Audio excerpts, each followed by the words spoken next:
नमस्कार मित्रांनो, पुन्हा एकदा एक सत्य घटनेमध्ये स्वागत आहे. नागपुरातील 19 वर्षीय विद्यार्थिनी एंजल ही फक्त दिसायला सुंदर नव्हती, तर अभ्यासातही प्रचंड हुशार होती. वडिलांची साथ नाही, त्यात आर्थिक परिस्थितीही अत्यंत बिकट. मात्र तरीही ती लढत होती. पॅरामेडिकलचं शिक्षण घेऊन स्वतःच्या पायावर उभं राहण्याचं स्वप्न तिने पाहिलं होतं. पण शुक्रवारी दुपारी एका अल्पवयीन नराधमाने तिच्या स्वप्नांची राखरांगोळी केली. दुपारी शाळा सुटल्यानंतर एंजल आपल्या मैत्रिणींसोबत घरी जाण्यासाठी निघाली होती. पण पाठीमागून मोटरसायकलवर आलेल्या अल्पवयीन आरोपीने तिला पकडलं आणि खिशातून चाकू काढून तिच्या छातीवर सपासप वार केले. एंजल जोरात ओरडली आणि रक्ताच्या थारोळ्यात खाली कोसळली. सध्या राज्यभरात गणेशोत्सवानिमित्त कडेकोट सुरक्षा बंदोबस्त तैनात करण्यात आल्याचं सांगण्यात येतंय. पण अशातच मुख्यमंत्री व गृहमंत्री देवेंद्र फडणवीस यांच्या गृहशहरात म्हणजेच नागपुरात भर दुपारी रस्त्यावरच भीषण हत्याकांड घडलं. शाळेच्या जवळच ही भयंकर घटना घडल्याने नागपुरात मोठी खळबळ उडालीये. पण 10वीत शिक्षण घेणाऱ्या एंजलला अल्पवयीन आरोपीने का संपवलं? एका दिवसाची आईची साथ सुटली आणि एंजल नेहमीसाठीच दुरावली, अशी चर्चा का रंगलीये? महत्त्वाचं म्हणजे या घटनेनंतर पोलिसांवर गंभीर आरोप का होतायत आणि मागील काही महिन्यांपासून एंजलसोबत काय काय घडत गेलं, सगळी स्टोरी या व्हिडिओमधून पाहूयात.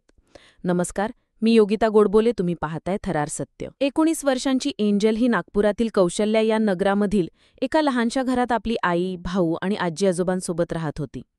तिचे वडील अनेक वर्षांपासून वेगळे राहत असल्याचं सांगण्यात येतंय. त्यामुळे एंजल तिच्या आईच्या आईवडिलांकडेच राहत होती. आर्थिक परिस्थिती हलाखीची असूनही स्वतःच्या हुशारीवर विश्वास असणाऱ्या एंजलने मोठी स्वप्न पाहिली होती. सेंट अँथनी या शाळेत सध्या ती 10वीच्या वर्गात शिक्षण घेत होती. रामबाग परिसरात राहणारा आदित्य देखील या शाळेचा माजी विद्यार्थी होता.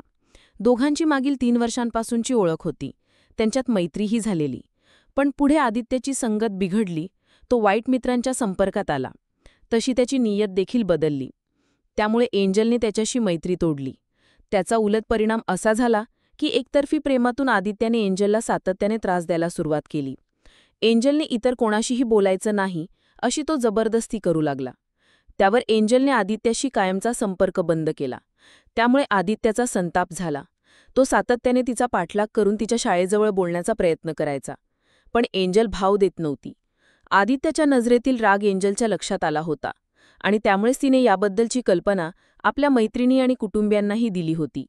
पण शेवटी व्हायचं तेच झालं. 29 ऑगस्ट शुक्रवारी दुपारी 1:15च्या सुमारास शाळा सुटली. एंजल तिच्या मैत्रिणींसोबत घरी जाण्यासाठी निघाली.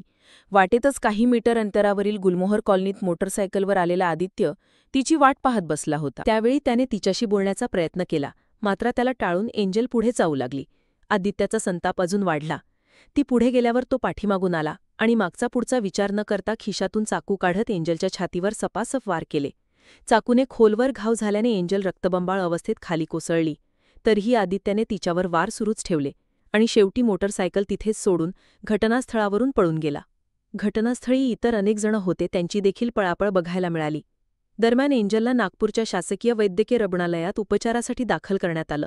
मात्र तिचा अगोदरच मृत्यू झाल्याचं डॉक्टरांनी स्पष्ट केलं.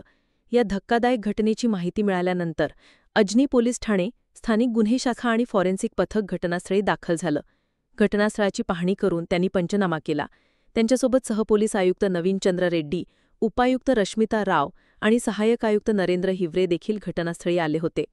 दरम्यान या घटनेतील अल्पवयीन आरोपीविरोधात अजनी पोलीस ठाण्यात गुन्हा दाखल करण्यात आलाय. 2 तासात त्याला पोलिसांनी ताब्यात सुद्धा घेतलंय. पण पोलिसांनी योग्य वेळीच कारवाई केली असती तर एंजल वाचली असती. कारण आरोपीच्या त्रासाला कंटाळून यापूर्वीच पोलीस ठाण्यात तक्रार दाखल केल्याचा दावा तिच्या कुटुंबियांकडून करण्यात आलाय. त्या तक्रारीची दखल पोलिसांनी तेव्हाच घेतली असती तर आज हा दिवस आलाच नसता, असा आरोप आता होतोय. परंतु अजनी पोलीस ठाण्याचे ठाणेदार नितीन चंद्र राजकुमारी यांनी कुठेही तक्रार आली नसल्याचं सांगितलंय. सोबतच अल्पवयीन आरोपी हा पूर्वीपासूनच कुख्यात गुन्हेगार असल्याचीही चर्चा रंगलीय.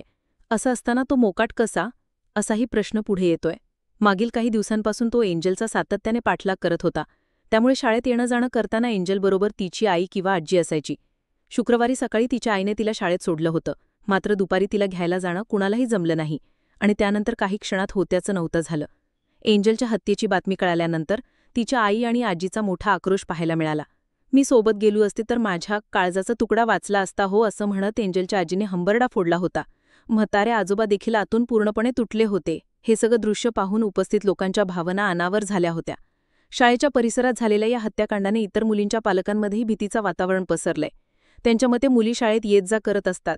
शाळेशी संबंधित नसणारी अनेक मुलं त्या ठिकाणी एकत्र जमतात आणि मुलींकडे वाईट नजरेने पाहतात, ज्याकडे कुणाचंच लक्ष नाहीये. त्यामुळे मुख्यमंत्री तथा गृहमंत्री असणाऱ्या देवेंद्र फडणवीस यांच्या नागपुरातील कायदा व सुव्यवस्थेवर गंभीर प्रश्न उपस्थित झालेत. या संदर्भात तुम्हाला काय वाटतंय ते कळवाच. पण एकतर्फी प्रेम, आदित्यला न बोलणे आणि यातून एंजलचा झालेला थरारक शेवट, याच्याबद्दलही तुमच्या प्रतिक्रिया आम्हाला कमेंट करून नक्कीच कळवा. धन्यवाद.